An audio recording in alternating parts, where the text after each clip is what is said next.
Okay, I think we are ready. Mhm. Good afternoon, guys. This is Leo here, CEO and founder of Leo Educations, and in today's podcast, you are in for a treat. I have invited Mr. Abhishek. He is an electrical engineer, and the reason why I bring him in today because I would like him to share with you his story, his journey, his success stories and his ups and downs, so that you, if you're watching this and you are international students and you are looking to find good professional jobs, you know that there are people already done that, and that you don't have to stuck with working in odd jobs, that you can actually working in professional jobs if you wish. But first of all, thank you for joining us, Abhishek. I appreciate your time. No worries, Leo. Thank you Oh, very much for inviting me. yeah, sure. I Really, guess a my big pleasure. shout out to Leo for organizing this podcast. I'm happy to help in all capacity that I can. Oh, thank you so much. So, in a quick, maybe 5 to 6 sentences, Abhishek, can you just quickly introduce yourself, a bit about your Yeah. background, your education background, where are you working right now, so that my audience can understand. Yep. Sure. So I came to Australia in 2014. I studied Masters of Electrical Power at the University of South Australia. And I had a bachelor's degree before that. I almost had no experience from going from bachelor's to master's. So it was a bit of shocking for me when I started to go for the jobs and stuff in Australia after I finished my master's. So finished the master's in 2015, applied for residency in 16, was able to get a proper job in 2017 at Schneider in Adelaide, and then started to work for a defense company, naval group here in Adelaide after that. So that's pretty much it. From an international student to being a citizen and working for defense company now as an electrical engineer. Yeah.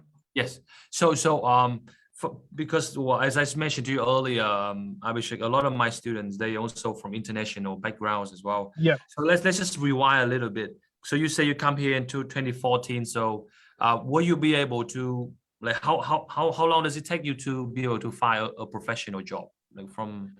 Okay, so I guess the most important thing that I've understood is, as soon as you finish your international degree, it doesn't matter if it's bachelor's or master's. As soon as you finish that, your international student visa is going to expire probably in 2-3 months. So you need to make sure that you have a work rights in place, or if you have applied for permanent residency or something like that. Being able to do that, it helps the employers hire you. If you don't have that, you need work rights at the first. If you don't have that, then employers will hesitate to even talk to you. So making sure that you have full working rights in Australia is the most important thing that I found. So when I was in my last semester of engineering, master's, I started working towards my application. I found out how many points do I need. I had started that groundwork from there on. So by the time I got my graduation degree, I had already applied for the next step, for the next visa. So that worked in my favor. There was no time lost between going from a student visa to a work rights visa or a permanent residency visa. So that was pretty smooth. That helped me in going to the employers with confidence and say, hey, I've got a local education. I may not have a lot of work experience, but I would like to do something and I would like to enter engineering domain. Even if that means I do some sort of unpaid work experience, that's okay. But I want to get into this engineering sector. So that's your pitch when you reach out to the employer. Yeah. Isn't it? That's how you talk to them. So was it very hard for you to get the first engineer job after you graduate? How long does it take to get that job? So the first job, I think I got probably took me 6 months, 6 or 7 months. It really depends where you are. I mean, if you are in Sydney or Melbourne or Brisbane or even Perth, these are bigger cities, so you're probably gonna find jobs even faster. And also depends on your network that you have. I'm not sure about Hobart, but in Adelaide, the job sector, finding a job is so slow. I know people who wait and try for a long period of time. Wow. So during the 6 months that I'm saying, it did take me to land a paid job, but those 6 months I was doing work experience, which was almost like unpaid. So I was doing unpaid thing in the day, but doing something else in the night. So I was able to pay my bills. So having that mindset of, just determined to find an engineering job no matter what, was always ingrained in me. So it's hard, but it's not impossible. Yes. You do something in the day. I was surrounded by engineers, so they were speaking all those languages, the calculations, those sort of things. So that excited me. And in the night, whatever you do, who cares? So you just do that to pay your bills. Like the odd jobs, isn't it? You got to do the odd jobs Odd too. jobs, yeah. So yeah, so I would say it's possible to find a proper job in the first instance. So you may be very lucky to find a job right without even doing any odd jobs. But even if you have to do odd jobs, don't pull yourself back from applying for engineering jobs. I've seen a lot of my friends, when they were doing those odd jobs, they kind of got sideways. As soon as they start seeing the money aspect, Exactly. they just lose the track, and they just start making more and more money. And what about engineering career? Then they just lose track of it. So it's really important to keep your eyes on the goal, and work towards it in parallel with your bills thing, how to pay your bills kind of thing. Yes, and I think you raise a very good point, because a lot of my students, they have the same problem. Is a lot of them, they work in securities, they work in codes, coolies, Uber, all these odd jobs, cleaners, and they start seeing money coming in, and they kind of get complacent. And whereas looking for professional job, it could take a bit of time, so they just kind of get stuck with these odd jobs for a very long time. And before you know it, they run out of their 485, which is the graduate visa, as we all know. So for yourself, you said that I can feel that you are very different in a way that you are very determined. Like you said, you know that you have to have a professional job. But was it where was that drive come from? Was it you always like that, or you want to pay off the investment that you have spent, or what made you want to get a professional job? I guess for me it was a very very much the interest in the engineering field that was driving me towards it. It's like, what would you do if you don't, even if you don't get paid, would you still do it, kind of thing? If you ask that question to yourself, what would you do? For me, always, I wanted to be surrounded by machines and do some or the other thing. And in Australia, when you're so far away from your family and friends, it's hard to have that sort of mental strength to think about it. But I was always focused and determined to just go after it. If not today, then tomorrow. If not tomorrow, then day after tomorrow. Someday or the other, I had the confidence that I'll land a job. It also depends on the sort of I guess how much mentally you think in terms of money. For me, money was important, but just enough so as I could pay my bills. I still drive a 2001 Holden because I don't care. I don't want a BMW or anything. I'm just happy with what I have. So I just need bills, money just enough to pay my bills. So if I could do that and still focus on my engineering afterwards, I'm content and I'm happy. Great stuff. So now you talked to, you said before that you done about 5 months of, is it like an unpaid job? So how do you land that engineering unpaid job in the beginning? Was it hard to land that? It is. So, well, you just gotta, I just started printing out my resumes and stuff and just throwing it everywhere. And I think nowadays, I mean, I'm not very old, but still back in 2015, LinkedIn was not as popular as it is today. So right now, LinkedIn is probably the best tool where you can just, change your status and say you're open to work, and you can reach out to the recruiters and you can send your resumes and stuff. And you can just say, I'm not looking for a full-time job. I just need some sort of exposure. And your company looks great fit to what I'm doing currently and what I've been trained in doing. So right. would you mind giving me, if not the whole week, just give me 1 day a week for 1 month? And that kind of works. So when I applied for the work experience thing, I had actually met someone in a networking event in person. So I just went up to the guy and I said, hey, my name is Abhishek and I've studied this. I see you are working for Schneider Electric, for example, and I'm just thinking, can I have a tour in your factory, something like that? And that's where it all started. So having that initial conversation with, doesn't matter who it is, but if you are determined and if you just, if the person sees some sort of spark in you, they kind of take you in, and True. You just go with it, go with the flow. But that initial conversation, that breaking the ice in public networking events or even on LinkedIn is very, very important. No one is gonna come and approach you. You gotta go out, and because you need the job, so you gotta go out and approach people. Absolutely, absolutely. And I think that's what we are lacking. A lot of international students are lacking is the initiative. They're not willing to take the first steps, but for you, you're willing to go for anything, and you landed something as a result. So, which is fantastic. Now, just so maybe another questions here is, maybe let's talk about a bit about your time when you were working in odd jobs. So when you were doing those jobs, was there any moments when you felt like about to give up, or is there any moment you felt so discouraging when you were just clock in, clock out in those odd jobs?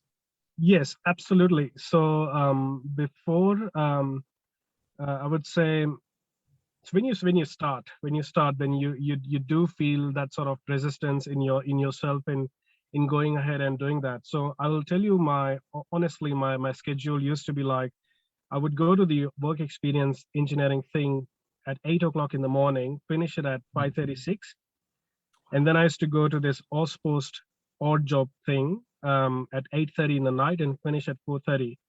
So I would get literally 3 hours to sleep, and I did that for months. So it's physically it's really demanding. Whatever you do, you could drive an Uber or you could deliver, do some of the other things, cleaning jobs. Everything is physically demanding.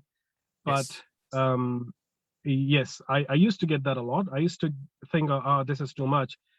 Maybe I'll not go there. But then I would just think, no, this is an opportunity for me. Maybe I should just, I'm still young. I'm still 20 years old. I should just push myself and do it. And, just do it. And slowly, once you get in the flow, maybe first 10 days are probably the hardest. But once you do same thing for continuously again and again, you get in the habit of it, and your brain gets trained towards it. Your body starts to adapt automatically. Yes. And it works, I think. So my biological balance was not there. I gained a lot of weight. I lost a lot of hair, but that's okay. Wow. So from what you told me, it sounds a lot to me like a mental game here. It's a lot about mentality. That's what makes you different, isn't it? You tell yourself and your body follow. You start from here. And I think in addition, what also happens is, when we come as an international student, I came from India. So when you see other Indians, you tend to stay within that group. I think that is the worst thing that you could ever do. You've already left your country. It doesn't matter you're from China or Malaysia or any other place. Yes. Mix with everyone. You will learn some of the other things. So my group always included people from all over the world. I had friends who are from US or even from India, Bangladesh, Pakistan, doesn't matter where they are from. You learn some of the other things from everyone. I know people who have got jobs through networking as well, just because you know some of the other thing. That's quite important as well when you are studying. I got you. So what you're saying is so important to immerse yourself with a good group of people, not just your own community. And because I'm Vietnamese myself, but a lot of my friends are not from Vietnam. Funny enough, very international. Whoever I feel I can learn something, I will stay with them. I will hang out with them. So I think that's what you raise a great point there. Now, and then you talk about the networking thing, which brings me to the next question, because you said you met this guy during a networking event. So what sort of event was that? And with this whole COVID-19 happening now, it could be a bit hard to network. So what would you suggest? Yeah, I would definitely say, so almost, so LinkedIn is one. LinkedIn is as soon as you search for, let's say you live in Hobart, you can look for all the companies that are near your area, which you can go.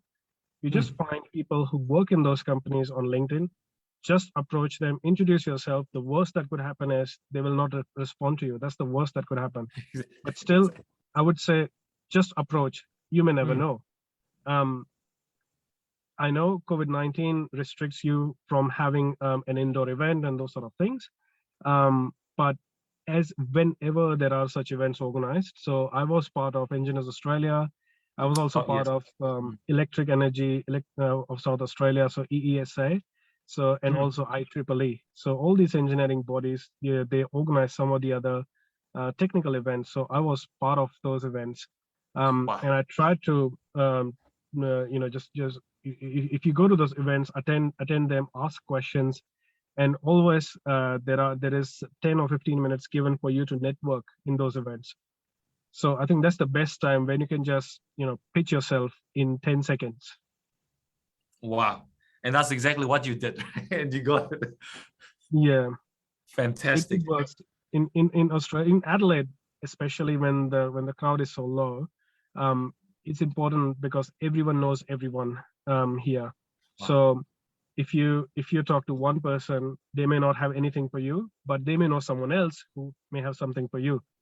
So that's how it works. So make sure you talk. And also as an international student, I think the biggest hesitancy is the ability to speak English. But the more you speak, the more you become fluent. And if you don't talk in those networking events, if you can't sell yourself, it's going to be extremely hard to find a professional job at the end of the day.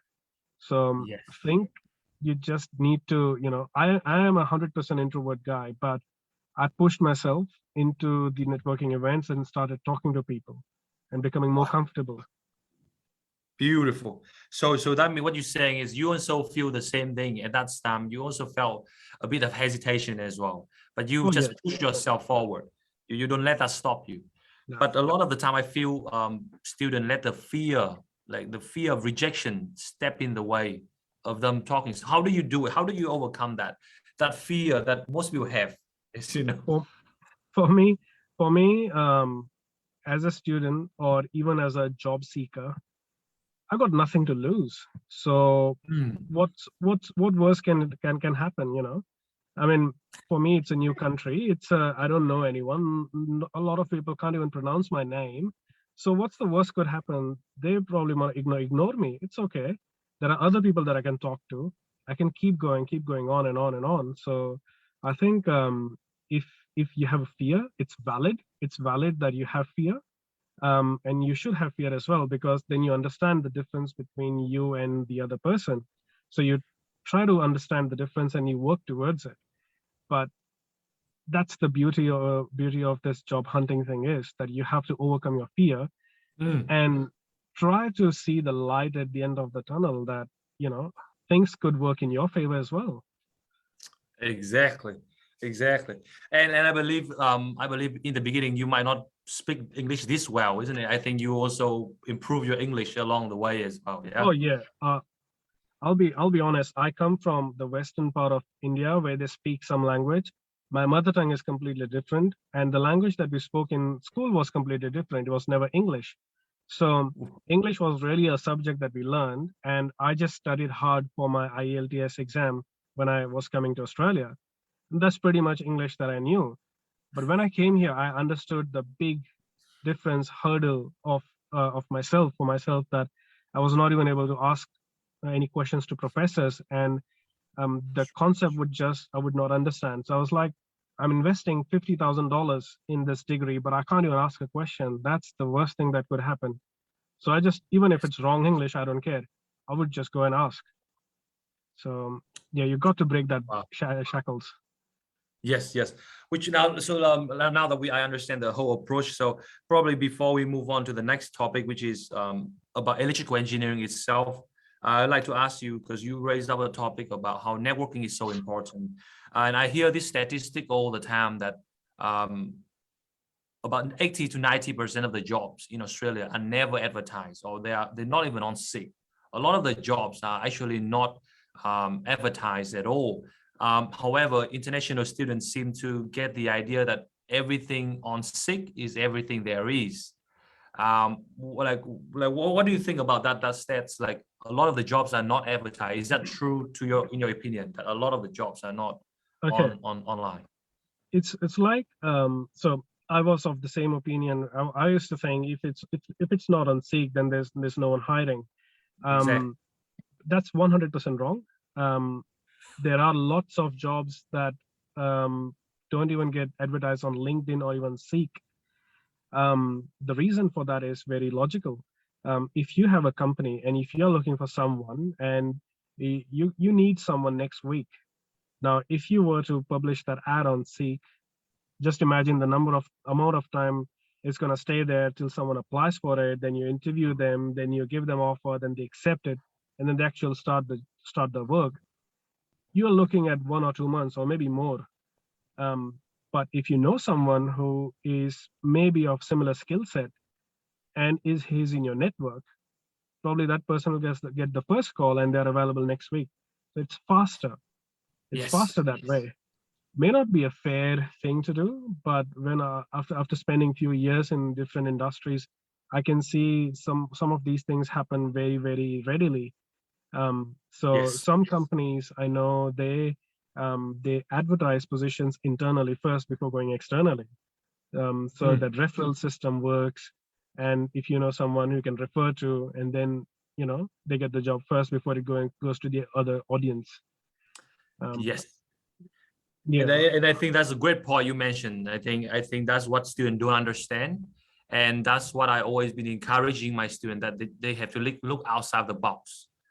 Because it's so easy to just say, oh, there's no job on Seek, and then maybe there's no job in South Australia, or maybe there's no job in Tasmania.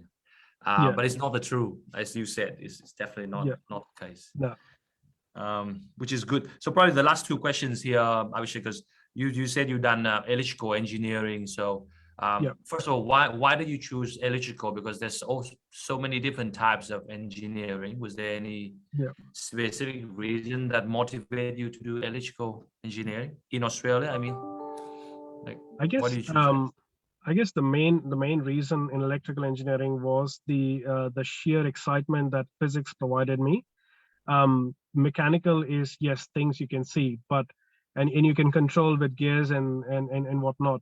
But in electrical engineering, you can't see electrons. You can't see, how do you control them? So, and it still affects you. If you touch a live wire, for example, you will be shocked and you may even die. So things that you don't see can kill you, and you gotta find a way to control them. So that notion excited me a lot. And when I was looking to study overseas, and I had a bit of research into Australian industries, and I saw there was significant dearth of electrical engineers in not just South Australia, but in the whole of Australia. And I thought, okay, maybe if I have a local engineering degree from Australia, it will work in my favor. It could work in my favor. And as an electrical engineer, you'll be required in almost every sector. You can work in the building sector, you can work in manufacturing sector, you can definitely work for a power generation company, or you can work for the market operator, which is the national body who's managing electricity and gas. So it's your visibility is for every sector. And when you look a bit broader, because it's electrical engineering, the fundamentals are going to be exactly the same, even if you go to the US, you go to Europe, or you stay or you go to any other country. So for me, that made sense, and I went forward with electrical engineering. Wow. So you actually do some research about the employment market as well, and you see that there's a lot of opportunities after you graduate for employment. Yeah. exactly. So a lot of my students, Abhishek, they are graduates. So let's say if tomorrow, Abhishek, if you are, let's just say you are a graduate again. Okay, let's just hypothetically you're a graduate again. What would be the three first things you would do to start your career search, to start your professional career? What would be the first three things you do? I think the first, then the foremost that I would do is definitely start to work on my documents, because that's my identity. No matter how much we talk well with other people, if we can't sell ourselves on paper, then it's probably, that it's not gonna have a lot of impact. So work on your resumes. I would spend hours and hours. I have already spent hours and hours on my resume and cover letter, just tailoring it to suit that job description, for example. So documents, work on your documents. That's the first thing I would do. Second thing I would target will be the networking. Trying to because you just have to use your resumes and cover letters, and you just have to then, send it to people, kind of thing. You have to market yourself. That's the second thing I would do. And I think the third thing will be, because I like to be honest, I will be honest with myself and say, maybe I don't understand the concept of transmission lines, for example, that well. So I'll start to work on my weaknesses. Wow. So these are the three things I would start to focus on as a graduate, on the documents, networking, as well as on my weaknesses. Got you. And the weaknesses can be easily overcome by maybe doing some short courses, isn't it? Or maybe go learn them maybe on Udemy or LinkedIn short courses and all that, right? Yeah. So you can, your weaknesses doesn't necessarily be technical. It could also be being able to communicate, or just being able to, I guess, work in a in a fast-paced environment. Some people, a lot of introvert people don't like to work with team, for example. But in Australia, you got to work with number of people, range of backgrounds, and different nationalities and age group and whatnot. So you can work on that as well. And so yes, LinkedIn courses definitely help you to do that. I would say volunteering activities also gives you a different exposure to range of things. So I was involved in some of the volunteering activities as well when I was studying. It could just be being a student representative, or just be, registering yourself for, I don't know, Cricket Australia. I love cricket. So I would just register myself for Cricket Australia and just say, I'm available if you need any help. And, so I got a chance to go to Adelaide Oval and kind of work with Stephen Smith and all the cricketers. So I was not getting paid, but I still. But you don't mind. Yeah, I don't care.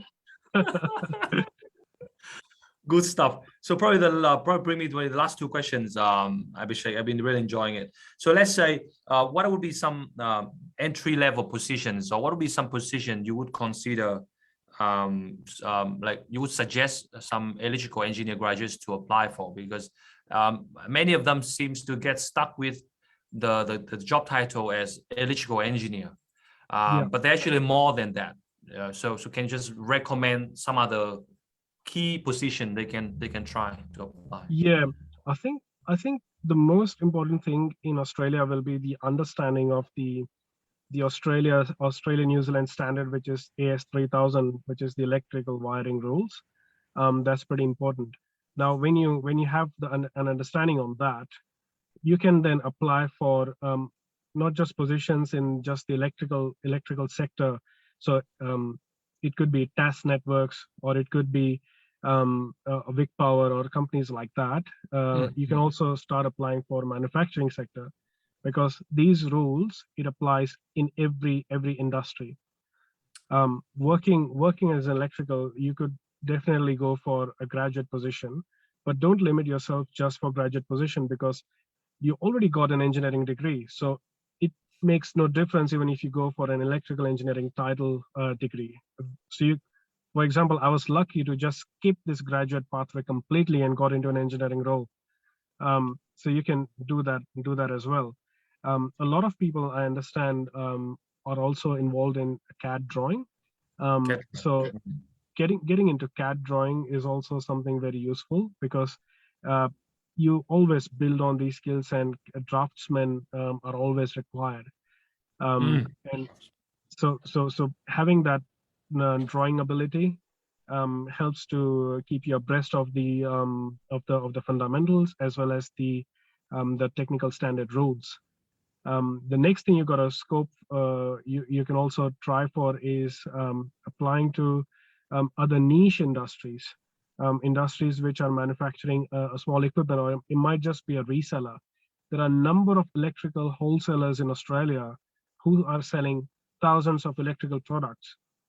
They may not have an engineering job there. They may have an intern job or something like that. But if you go and just talk to them for 2 minutes, they will give you like a in-depth knowledge about various products. When you know more, the more products you know, the more information you have, the more things you can go and tell and talk to anyone in an interview. So it all works in your favor. Wow, got you. So you say drafts person would be a very good role. Learn how to use CAD drawing, or use those software will be useful. And you say you can work in manufacturing and all that. How about estimator? Do you think estimator could be a role for electrical engineers? Yes, definitely. Estimator, electrical estimator, a CAD drawing, or just a technician working on switchboard, for example, would be a good start into the career. Yeah. Got you. So and with the knowledge of an engineer, you actually can work as a technician too. Yeah, as you said. You get it. Oh yes. Don't hold yourself back for the position titles. They don't really carry a lot of weight. You could be a technician. I know there are certain technicians probably who have more than 10 or 15 years of experience and highly knowledgeable people, but their title is just technician, but it's a very skillful job as well. And there are then certain engineers who don't have a lot of knowledge, but they hold the title engineer. So if it's a technician role, it's not engineer. No, just go for it. Go for everything. Got you. And then, so you also talk about the different industry they can look at. One is manufacturing. Two is how about mining? Do you think mining might need an electrical engineer in mining? Mining, yes. So I know there's a lot of mining in SA and in WA. I'm not really aware of anything in Tasmania at that sort of. Yeah. But yeah, mining, definitely. Mining is a different ball game altogether. Okay. And one thing to be one thing everyone should be aware of is if you're targeting an industry, for example, if you target a mining industry, then mining industry has got its own set of Australian standards. So you don't need to be 100%. You don't need to remember everything from that 300-page document. No one remembers.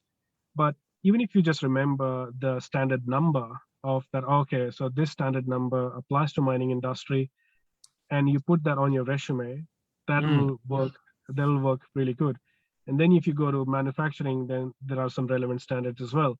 If you say you're going to work on a circuit breaker, if you're going to work on transmission lines, you can say, oh yeah, it's 60947, or if it's IEC 7000, or so and so forth. So having that visibility of the standards is also very, very, very critical. Got you. So we talk about mining, we talk about manufacturing. You say building as well is a big industry for electrical as well. Power companies, even renewable energy, isn't it? Could be the renewable thing, solar power. Yes. Could be a big new thing. Which is probably the last questions for today, Abhishek, because I understand your time is precious. A lot of my students, the number one concern they have is it boils down to experience, because they said that, oh, Leo, the job requires experience, but I have no experience.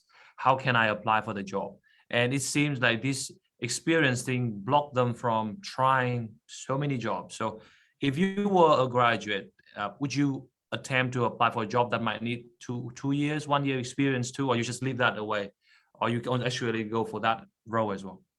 I would just encourage everyone to just go for the job. You may never know, the company may not be able to find a candidate, and they may have you. They may just think, yeah, you may not have an experience at this stage, but you have the mindset of learning and growing. I think that's very important. That makes a big difference. There might be some person who may have 5 years of experience, but creates a toxic environment at workplace. No one wants that. And there might be a graduate who's got a great attitude to work, wants to learn everything, and it's really good. Everyone enjoys working with them, and that becomes an asset for the company. So having no experience is very loosely, if you say having no experience, it should not dishearten you. You should still go for it. If you drill it down, what do you mean by having no experience? Is it technical experience? Is it local experience? Is it experience working, speaking with people? Is it communication experience? Is it working on, I don't know, mining sector? Is that what you're asking for? So you just try to remove the noise and understand what exactly is it asking for. So that's the chance when, if you see it is asking for experience, we just call up to that person, the recruiter, and just call them. I've got this sort of experience, or I'm a student, I have academic experience. That's also an experience. I worked on the assignments, and I know some technical stuff as well. And I would happy to just, get a chance to demonstrate my skills in an interview. So just go for it. Sky's the limit. Exactly. I think you actually help the viewers to really widen their mind, because they are so limited in their thinking now. Yeah. That when you say experience, exactly like what you said, a lot of the time they would say, oh, experience here means, oh, I got to get a paid working experience in Australia, which is not the case. There's a lot of types of experience. Exactly. And you talk about even your study, the project works that you have done, the assignment, these are all experience. The knowledge you got, everything, the thesis you've done, these could be all your experience. So thank you so much for your time, Abhishek. I really appreciate that. Trust me, I actually the one who learned the most, not my student. So I thank you for that. I hope we stay in touch. And whenever you're free, you have a new friend now in Tasmania, come in. We're happy to catch up with you. Or if I go to South Australia, I'll meet you for sure. Definitely. Okay? You're almost always welcome in Adelaide. I really apologize for being a bit late. I was running from something, looking for meeting rooms, and really enjoyed the podcast. I hope if anyone learns anything from this, they'll be great. Happy to keep in touch. And if you want, we can have another podcast as well. Please do. Yeah. And next time I might bring in some student who might even ask you questions next time, right live. Yes. So that would be nice if we can do that. Yep. Thank you so much. Have a lovely weekend. Thank you so much for the opportunity. Have a good weekend. Bye-bye. Bye. Bye-bye.